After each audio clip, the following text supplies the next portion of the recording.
Dobrodošli na moj kanal. Hajde danas da napravimo jedan predivan kolač za sve ljubitelje kokosa.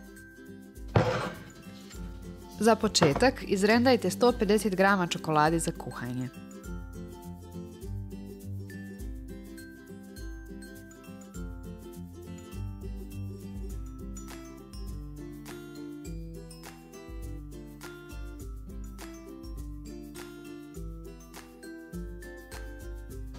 U jednoj zdjelici istopite 100 g putera.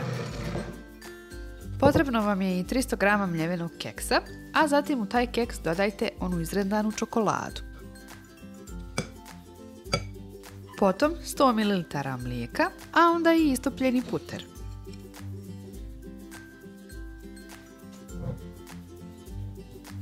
Sve to lijepo promiješajte da se svi sastojci sjedine.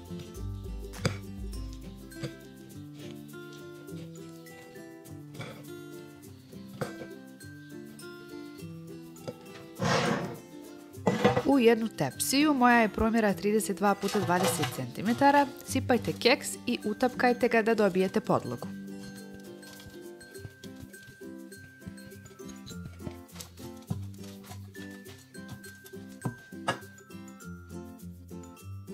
A vi ne zaboravite besplatno da se prijavite na kanal kako ne bi propustili nove recepte.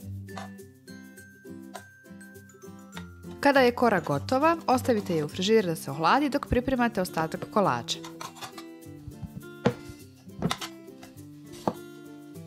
U jednu šerpu sipajte 700 ml mlijeka i dodajte 100 g šećera. Zatim promiješajte i ostavite da mlijeko prokuha.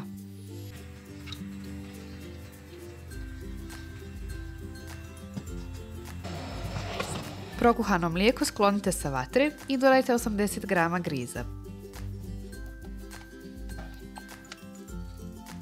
Promiješajte pa vratite na vatru da se zgusne. To bi trebalo otprilike ovako da vam izgleda. Zatim ponovo sklonite sa vatre i dodajte 200 g kokosa. Dobro promiješajte da se kokos sjedini sa grizom.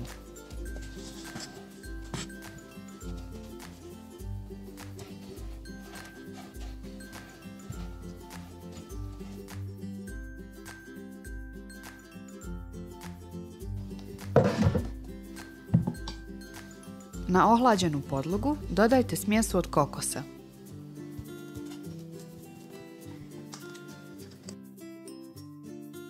Rasporedite je ravnomjerno i utapkajte.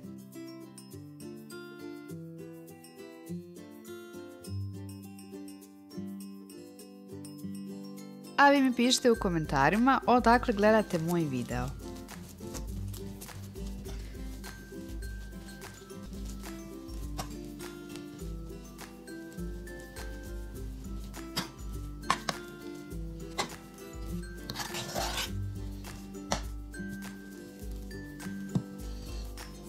U drugu manju šerpicu sipajte 150 ml slatkog vrhnja i ostavite da dođe do tačke ključanja na niskoj temperaturi.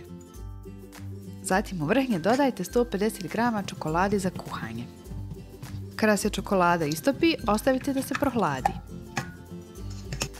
Prohlađeni čokoladni ganaš izlijte preko bijele podloge od kokosa i griza.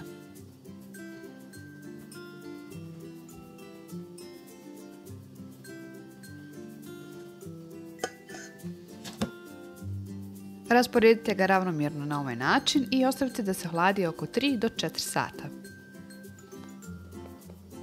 Ohlađeni kolač izrežite po želji i uživajte. Vi mi ostavite like u znak podrške, a ja vas pozdravljam do idućeg videa. Prijatno!